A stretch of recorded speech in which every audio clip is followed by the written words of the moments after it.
Hi there, welcome back to Torment Tides of Numenera. Now voiced roleplay playthrough. Voiced means that we're reading the important texts too, and we're exploring a lot. Because we're playing with a female clever Nano, and she's an explorer at heart. Let's examine this. Twin creatures of a type you've never seen flank a central orb. A cultural significance lost on you. Let's see, these look like the Chinese dragons. Something, but they could be... I mean, these are... Wow. These are skulls. With horns and like strange segments here. What does it mean? Was that a dragon? Have you seen that shadow flying over us? It looked like a dragon. Whoa. Would it come again? Sorrow stalks the streets. What? The seer. That's creepy. Because Sorrow is following as well. Let's talk to Otero first. Wind spins off the distant sea, sweeping between you and the boy, whistling up toward the peaks of Circus cliffs.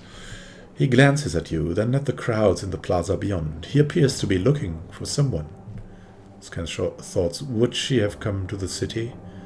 Doesn't seem like her kind of play, but... I saw you wandering down in the reef, he says. Did you get to that star before the others did? He looks back at your face and grins. Guess not. That and the face that's found good pick. A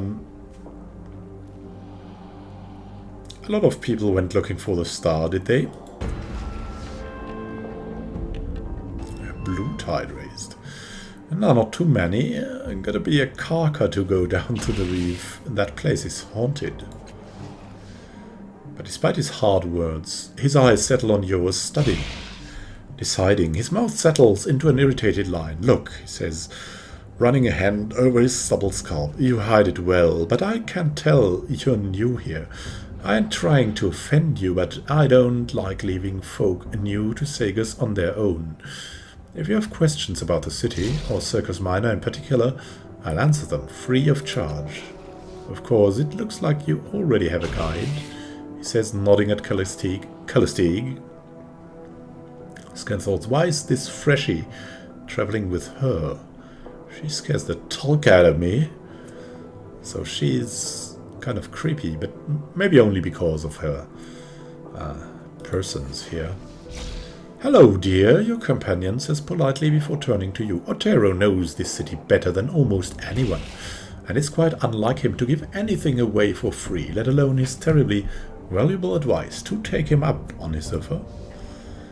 Nice of you to say, Otero says, eyeing you. Well, first, what about you? Who are you? Do you live here? Not really, he says. Walls are nice, but they keep you in one place. I like to move around, explore. Oh, just someone to our own soul. Like he... Oh, and his thoughts. Don't like being here much at all, really. City folks are scarier than scroungers. So, you don't have a home when you're only wandering around? Don't need one, he says. I carry my life with me. He pats his backs. Alright, we are looking for a lot, so we're going to ask you. Hope you don't mind. I'm looking for the cult... No, for the... Where's the Order of Truth? I'll remember first. That. In Government Square, from here, follow the path around to the left and look for the stairs going up. So we're in Circus Minor now? Yeah, the heart of the city, he says, folding his arms. The levies and politicians will tell you that Government Square is the center of Circus Cliffs, but they're not thinking right. He spreads his hands, framing the plaza. When folk come to Circus, they come here. They talk and trade, flirt and fight, tell stories. Everyone who comes here leaves different. His hands full. Anyway, what do you want to know? Does anyone around here know how to fix complex machinery? He says, scanning the plaza. Prata, that's the bug lady in the market. It's pretty good with machines. You might ask her for advice. He rubs the back of his neck. Otherwise, you'll want to visit the foreman in the underbelly.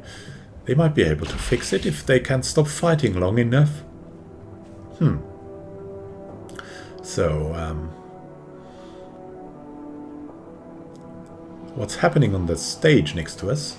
There's a lot of people there. An execution, he says, rolling his eyes. It will be going on for a few days yet. All those folks think they'll learn great truths from the nightmares of a dying man. He shakes his head. It's not worth my time, but it might be worth yours if you haven't seen one before. Oh, that's not good. Could we save that guy, maybe? We'll try.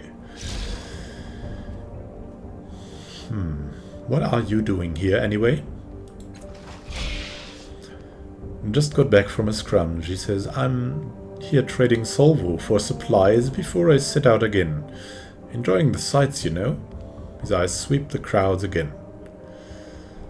Where would she have gone if she came here, and why, he thinks. Perception. You can't help notice that he doesn't seem to be enjoying himself. He looks downright unhappy, guilty even. Who are you looking for? He flinches, then glares at you. At first, it seems like he's not going to answer. A girl I met a while back, he says at last, looking away. She was new in town like you. I'm just wondering what happened to her. If she's okay, he swallows. Anyway, you have any other questions? Scan thoughts. It didn't look like she broke camp, more like she left in a hurry. Alright, I want to ask about something else. Sure, he says, I'm not going anywhere. Yet, anyway. I'm also looking for the cult of the Changing God. I'll remember that. Well, you're not going to be able to miss them, he says, smirking. They're camped around that weird clock on the other side of the square. He settles his hands on his hips. What do you want with those carcass anyway? They owe you something? I just need to ask them a few questions. Fair enough, he says, shrugging. Even carcass get it right sometimes.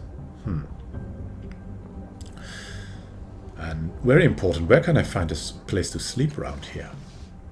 Cult of the Changing God might let you sleep in their camp, or you can try Tranquility's Rest in Caravanserai. That sounds nice. Sounds pretty resty. And what can you tell me about this city? Like in general? Depends what you want to know, he says. I spent most of my time in Circus Minor, but there's other districts too. Government Square, Cliff's Edge, the Underbelly, and Caravanserai. He scratches his chin. There's also the Reef of Fallen Worlds, but you've already been down there. But tell me about it anyways. We want to know what you know about it. Only carcass, slavers, bullies, and diggers desperate for scrounge go there, he cuffs. And you, of course, as an exception. He stares past you down the winding steps. Besides, folks think it's haunted by ghosts from the previous worlds, and I've seen enough down there to agree with them. But you don't need me telling you what it's like. You're lucky you didn't get robbed on your way back, or worse. He eyes you expectantly. Well, he seems like a good guy, so we're not gonna lie. Someone named Quoro tried to rob us on the way up. I bluffed my way past him. That's not easy. Otero rubs the back of his neck sheepishly. I got a good kicking from him for trying the same thing once. I want to know about Caravanserai with a Tranquility's Rest in it. Where is that? What is that? That's the port of Circus, he says. Any ship that can fly lands there, makes their trades, and takes off for foreign lands. He turns a scornful eye toward the distant flags on a high crag. Plenty to see right here in Circus. Don't know why people insist on leaving. Well, you were talking about leaving, or thinking about leaving here again, just packing up things. So it's a little bit strange that you tell me that, but you're free to tell. What's Cliff's Edge, though? A damn dangerous place to live, he says, laughing. Folks build their houses out on the ledge over the sea, and everyone gets upset when one of them falls. He sighs. I hear it's been getting worse lately. Watch your feet up there. Can you tell me about the Underbelly? Imagine an underground place where the city sends everyone they don't like, cannibal cultists. Mutants, carcass and thugs now had a stink like burning metal and cooking meat. That's the underbelly. Sounds like a pretty bad belly. And you mentioned Government Square. We want to go there because, yeah, because we need to get to the Order of Truth. I did, he says, nodding. Bet you can guess what's up there. Well, what's in it? Really, he says, looking pained. You want me to lay this out fine. The government is in Government Square. And the Order of Truth, he admits, but they're just as fancy as government folks. Oh, so fancy people. Nice. Is there something else we can ask? Not really. Well, thank you, Otero, for your great information for us. And we'll see if it was the right information. Farewell. Farewell. Now, let's go to that execution. Right. It's a horrified man here. This man stares at the execution in utter horror. He cannot look away. No crime deserves such a punishment. How can this be allowed? And what exactly is happening there? A waking nightmare. Though they call it execution, he shudders. The unfortunate victim is put into a trance that forces him to speak his nightmares. His words spill out of him as a rope of flesh which is wrapped around his body until it crushes him to death. Oh, you can see that guy pulling here. Oh, that's creepy. He shakes his head, and the indignity doesn't end when the poor wretch finally dies. For then he, the devourer of wrongs, eats his flesh. That guy? Scanthal's is not just, but what can be done? Everyone considers it tradition. Oh yeah, we have always done it like that. That kind of people. Sometimes. Well, sometimes they're right, but... that tradition, surely not. Why is everybody watching this? They're animals. They find pleasure in cruelty. Oh, thank you and farewell. Farewell. Hey, and you also watch it. Why? Let's talk to a spectator. You ask me, the victim speaking nonsense. Delusions of a dying mind, nothing more. There's a levy. There's the overseer. Let's ask the overseer. Yin the overseer, a stout middle-aged man, stands atop the execution platform. He wears the badge of a city official, and a fringe of dreadlocks hangs down to his shoulders from his otherwise bald pate. He gives you a disinterested look as you approach. Please stay back with the others. What's going on here? Yin casts a brief glance over his shoulder toward Riz. The prisoner, Riz of Flatwater, is being publicly executed as a warning to all who would flout the laws of Circus Cliffs. What's his crime? Treason. He sold state secrets to the enemies of Circus Cliffs. And how does this work? It looks ugly. He sighs. Another rustic. It is very simple, ma'am.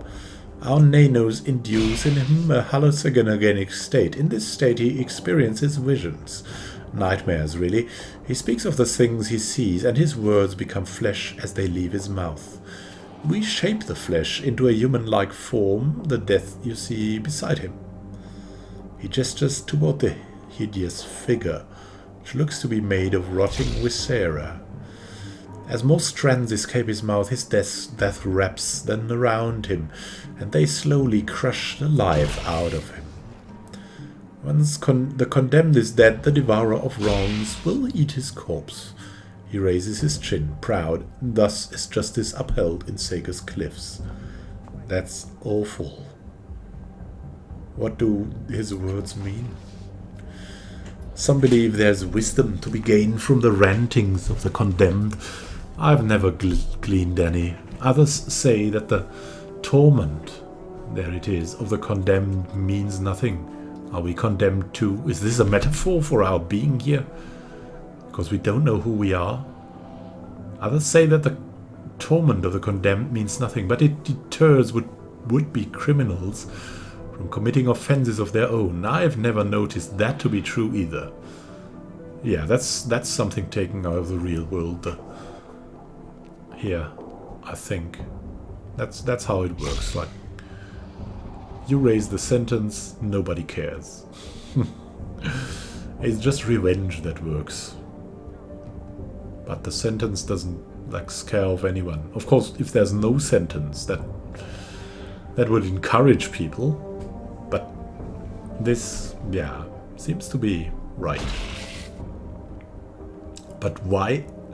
Why is there a person that eats him? Why does the Devourer of Wrong eat executed criminals? That's disgusting. He smiles, grim.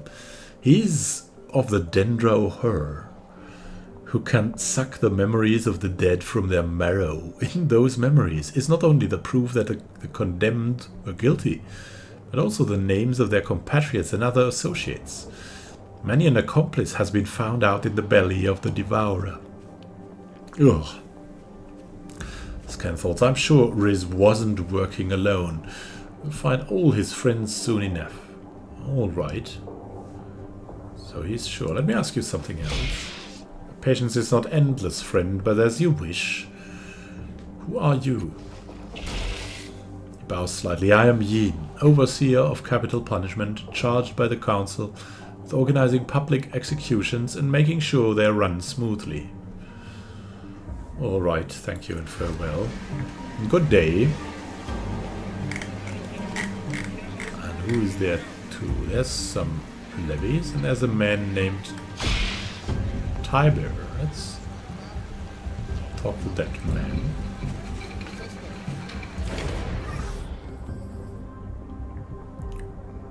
He looks special. That's why we talk with him. To him. I mean, he's the only one armed here, except for the levies. So he must be special. Maybe a noble. Pacing the edges of the crowd is a portly old soldier. The swaggering stride. He's got the swag, right? At the moment, however, his jauntiness seems overshadowed by worry, and he alternates between watching the execution and searching the crowd as if looking for a miracle. And his eyes light on you. Oh yeah, we're a miracle. To ourselves too. Scan thoughts. I've never seen her face before. This might be just the break I need. I say, you look like someone who believes in justice. How'd you like to help a poor soul wrongfully condemned? Yeah, well, this execution is awful, so... Guilty or not, no one should be killed like that. What kind of help do you need? I don't need anything but my friend there on the platform. He's dying. The nightmares his executioners have induced in him spill from him with every word he speaks and wrap around him like a snake. He glances at the execution. I know there are but a few strands around him now, but in a few days' time they'll choke the life out of him. I cannot imagine a more horrible way to die. He pauses. Well, that's not true. I have an imagination that would shame a sailor. He leans in. You'll need to be swift and willing to hold justice above law, but there is a way to save him. You will hear me out? All right. I mean, we have some time, so we can still talk about it. So who are you? First, can we trust you, or are you leading us into a trap? Captain Luncheon Tybir, retired, he says with a little bow, extremely retired. Once a soldier of fortune, now its plaything. He takes another look at Riz. But my story can wait. Saving Riz's life comes first. Why is he being executed? A misunderstanding, he says, waving a dismissive hand. Riz and I were hired to deliver some expensive brandy to an out-of-town buyer. He breathes a sigh, weighted with disgust and regret. Would you believe that the bottles were stuffed with state secrets? Riz was accused of selling information to the enemies of Sega's cliffs. They called him a traitor. It was a travesty, he growls, his eyes blazing with righteous fury. The poor lad had no idea what was in there.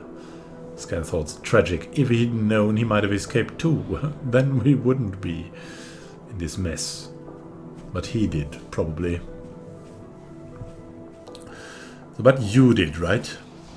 Well, he says, studying the air over your shoulder. There's a place for talking about what I know and what I don't. This isn't that place. He clears his throat.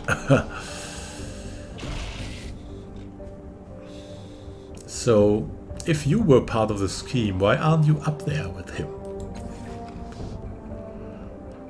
Luck, he says, shrugging. I was taking a piss when they came for him, went through the back window and scampered up to the roof. Shakes his head. I watched poor Riz being led away from my hiding spot, swore I'd get him free. I hope it's a promise I can keep. So why are you helping him? What's your motivation? Is friendship not reason enough? He declares, then his shoulders sag and he hangs his head. Actually, truth to tell, there's more to it than that. I'm partly to blame for him being up there. And guilt is a strong motivator, eh?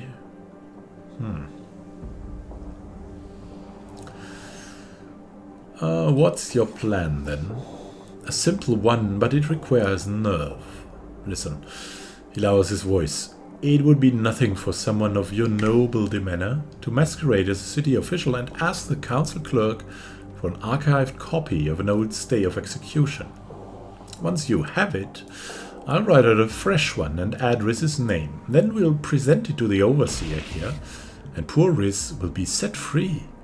He spreads his hands. There you have it, a foolproof, risk-free plan. I don't know about risk-free. There's so many unknown things that could happen. This really sounds like an extremely risky plan, my man. Nonsense, he says, waving a hand. It couldn't be simpler. Just be calm, confident, and wear a winning smile. He gives you a winning smile. All right. Where do I find the council clerk?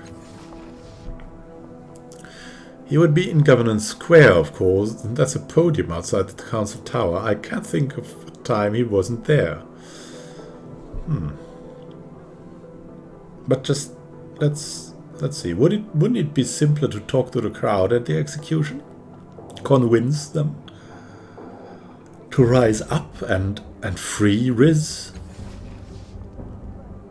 Tybir looks uneasy. Well, you're welcome to try, friend, but leave me out of it.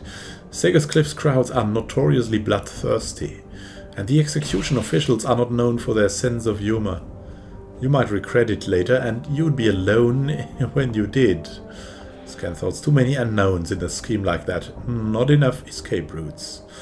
Well, the other one is also depending on a lot, but it has a better escape route, that's true. So, alright, I will help you. Excellent! Then you'll need a proper story and a badge of office. Fortunately, I have the first, and you can buy the second from Sangolin, the clothing merchant in Government Square. Folds his arms. Once you have a badge of office, you'll tell the council clerk you're from the Judicial Oversight Committee. Some would call it joke. Looking into corruption in the commutation of capital sentences. The stay you're asking for, that of a notorious gangster named Cole Cardin, who was mysteriously set free a few years ago. When you get Cole's stay of execution, I'll make a copy with Riz's name on it, and you can give it to the overseer, who will free him, you see? Simple. He rubs his hands together. Now, if you'll let me join you, I'd be happy to show you around the city and help you with all this, and whatever else you have going. What do you say? Well, thanks. I could use your help. You seem flamboyant enough. Good looking, risky, sometimes a little bit strange maybe, but we want to free this guy, and we'll probably be happy to have help from you. It'll be my pleasure, but let's hurry. There's not a moment to lose. Riz hasn't much time. Oh, yeah. Let's have a last look at Riz. Ah. That guy here. And that's the devourer of wrongs. That's the death of Riz. Ugh. Like a flesh golem. We'll try to save poor Riz next time. Hope you enjoyed it. Have a good time. And happy gaming. See you in the next episode, guys. It was fun having you here.